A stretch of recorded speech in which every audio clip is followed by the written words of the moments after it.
Clube da Alemanha envia representantes para formalizar proposta por jogador do Flamengo. Hoje tem festa, galera. Hoje tem Mengão e Atlético Mineiro no Maracanã. Tem jogador voltando pro Flamengo. A Arrascaeta causa muita preocupação ao Mengão pro jogo da volta contra o Corinthians. Essas e outras você confere agora. Fica comigo até o final, porque aqui tem muito mais Flamengo para você. Olá, muito bom dia. Está começando mais um programa do Mr. Mengão, seu canal de notícias do Flamengo que mais cresce no YouTube. Uma das esperanças do Flamengo nas categorias de base, né? O jogador Thiaguinho, de 21 anos, foi emprestado ao Houston Dynamo dos Estados Unidos até o final desse ano, mas o clube americano rescindiu o contrato com o jogador, que volta para o Flamengo depois de 7 meses. A equipe norte-americana enviou olheiros ao Brasil para avaliar o atacante e ofereceu uma proposta de empréstimo ao Flamengo, que então o liberou até dezembro de 2022 com seu passe fixado. O vínculo do Houston Dynamo com o Thiaguinho iria até dezembro, mas depois de apenas 5 jogos, o jogador brasileiro teve o seu contrato rescindido. Dessa forma, a equipe norte-americana decidiu não exercer mais a sua opção de compra, que estava fixada em 1,5 milhão de dólares, cerca de 8 milhões na cotação atual. O Thiaguinho tem contrato com o Flamengo até 2025, mas deve ser novamente negociado, visto que o setor ofensivo do elenco profissional já tem as suas peças definidas pelo técnico Dorival Júnior. E como ele já tem 21 anos, não vai poder mais jogar no Sub-20. A dispensa do Thiaguinho aconteceu depois de 5 partidas sem dar nenhuma assistência e não marcar nenhum gol. Que coisa, hein? Ele esteve em campo por 191 minutos, com uma média de 38 minutos por jogo. Vale lembrar que o Flamengo pagou por ele ao Náutico 7 milhões de reais em 2019. E ele ficou aqui no clube como uma grande revelação. Chegou também com essa fama. Infelizmente não confirmou. Pessoal, esse garoto jogava muito bem no Náutico, né? Tanto é que o Flamengo foi lá e comprou seu passe. Mas não sei o que aconteceu, não sei o que deu na cabeça dele, que ele caiu muito de rendimento. Aí ele foi emprestado para esse time norte-americano, que também não confirmou a sua boa atuação, e o time lá devolveu o jogador. Agora o Flamengo vai tentar negociá-lo para poder pelo menos tirar o dinheiro que pagou nele, 7 milhões de reais. Vamos ver. Agora o chororô vai acabar. Em ofício, a CBF respondeu à reclamação do Corinthians em relação ao lance de toque no braço do zagueiro Léo Pereira. Chororô. No segundo tempo do primeiro jogo na final da Copa do Brasil, ocorrido na quarta-feira passada lá em Itaquera, né? Para a CBF, a decisão de não marcar o pênalti foi certa pela equipe do VAR, que revisou o lance. A informação foi divulgada inicialmente pelo jornal O Globo e confirmada pela Gazeta Esportiva.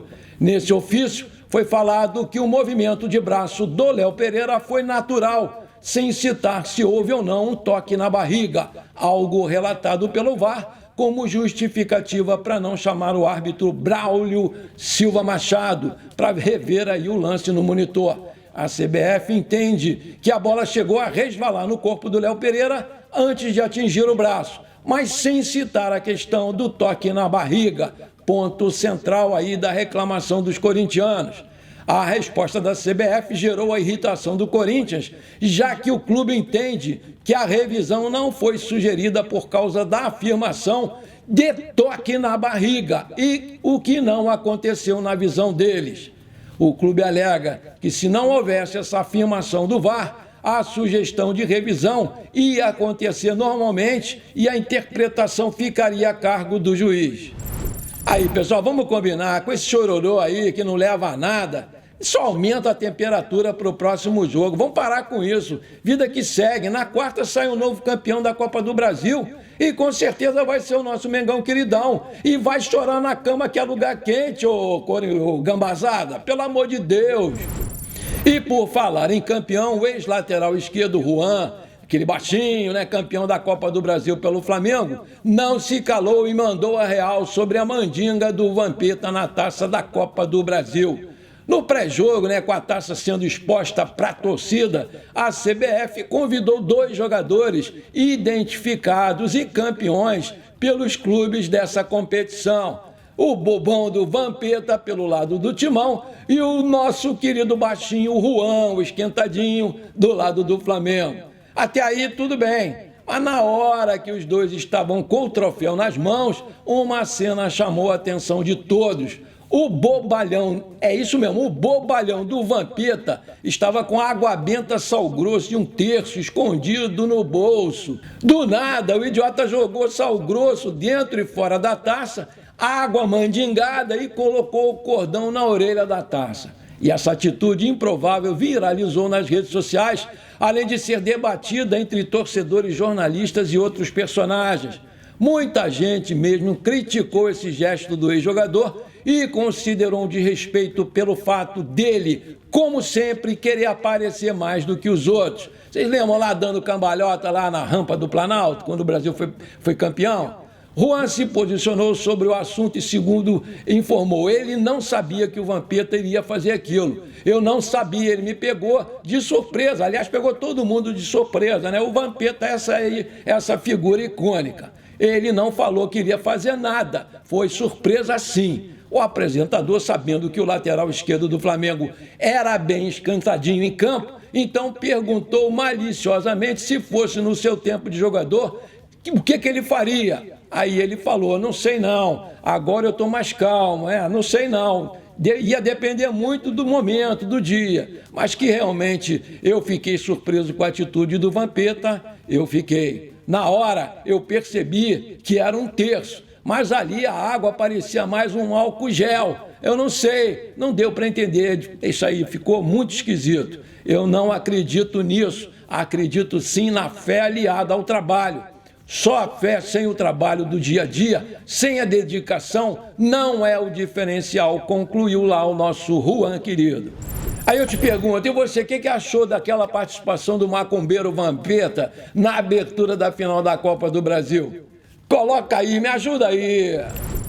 Hoje tem festa, galera, hoje tem Mengão no Maracanã, com foco no jogo dessa noite contra o Atlético Mineiro. Dorival Júnior, nosso querido Lula Molusco, inovou no treino dessa sexta-feira e usou o lateral direito Mateuzinho como meio de campo. Olha aí, que beleza. Sabendo que não pode contar com o Diego Ribas, que está suspenso, e mantendo o planejamento de poupar titulares, o Dorival testou jogadores em novas posições no treino dessa sexta-feira aqui no Ninho do Urubu. Mateuzinho formou um trio ao lado do João Gomes e do Vitor Hugo. Vale destacar que no início da sua carreira, ainda lá no Londrina, o Mateuzinho já jogou tanto no meio de campo como atacante na temporada de 2018 e se saiu muito bem com essas posições. Nessa formação aí, o nosso querido João Gomes, fora da Copa do Brasil, por ter tomado o 3º amarelo, ele vai ficar como primeiro volante atrás da dupla Mateuzinho e Vitor Hugo, e no setor ofensivo nós vamos ter Marinho pela direita, Everton Cebolinha pela esquerda e Matheus França como um falso 9.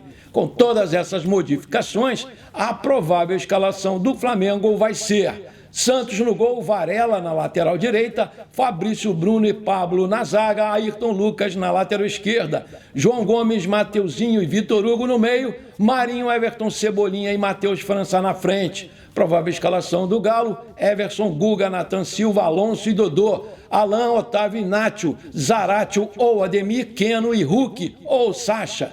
Até o fim da tarde de ontem, 40.526 ingressos já haviam sido vendidos e o setor norte já estava esgotado. O Flamengo ocupa a 4ª posição do Brasileiro com 52 pontos e se manter entre os 4 primeiros do Brasileirão, seria importante para o Mengão não depender da conquista da Copa do Brasil ou da Libertadores para garantir uma vaga na competição continental do ano que vem. Lembrando que esse jogo vai ter a transmissão exclusiva do Premier Futebol Clube em TV paga. Anota aí, Premier Futebol Clube.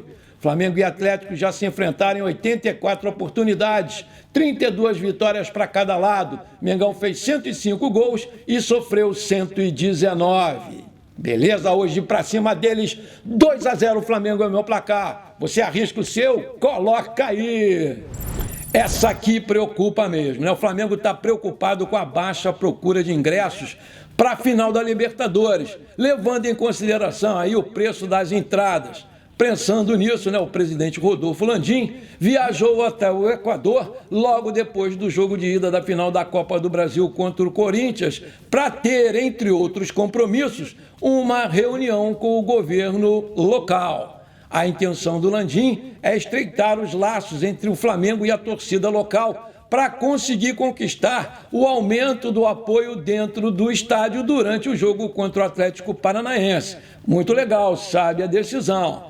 Além da conversa com representantes do governo equatoriano, o presidente Rodolfo Landim ainda vai ter reuniões com a Conmebol, que o convidou para tal, para tratar desses assuntos aí referentes à grande decisão. Os dirigentes do Furacão também vão estar presentes nessa conversa.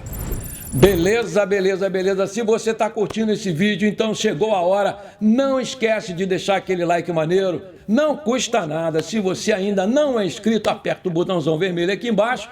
Aperte o sininho e pronto, simples assim. Você me ajudou demais, eu te agradeço. Muito obrigado mesmo. A reapresentação do Flamengo depois da primeira partida da final da Copa do Brasil foi de apreensão com a situação do Arrascaeta. O meia segue em tratamento para dores no pubis e a comissão técnica já recebeu do departamento médico do Flamengo a informação de que o uruguaio vai jogar no sacrifício na quarta-feira. Desde o jogo contra o Clube Paulista na Libertadores, a Arrascaeta vem reclamando do problema e faz um trabalho especial com os seus fisioterapeutas.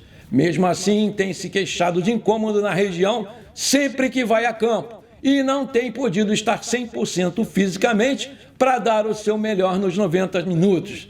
A comissão técnica do Flamengo conta com ele no jogo decisivo do Maracanã, mesmo que não esteja 100%, e vai estender o trabalho preventivo para a final da Libertadores. Até lá, o meia será preservado de todos os jogos pelo Campeonato Brasileiro. Meus amigos e minhas amigas, essa notícia aí preocupa demais. Vamos combinar, o nosso melhor jogador vai estar a meia bomba, né, para o jogo aí contra o Corinthians, com essas dores no pubis. Vamos torcer que ele possa jogar na decisão com pelo menos 80% do seu potencial, porque o Flamengo depende demais dele e é por isso que a gente vem aqui pedindo todo dia uma contratação para o seu lugar, né? O Flamengo, infelizmente, não contratou e agora não tem ninguém à altura do Arrascaeta para uma eventual substituição durante o jogo. Quando ele sai, o time fica realmente capenga.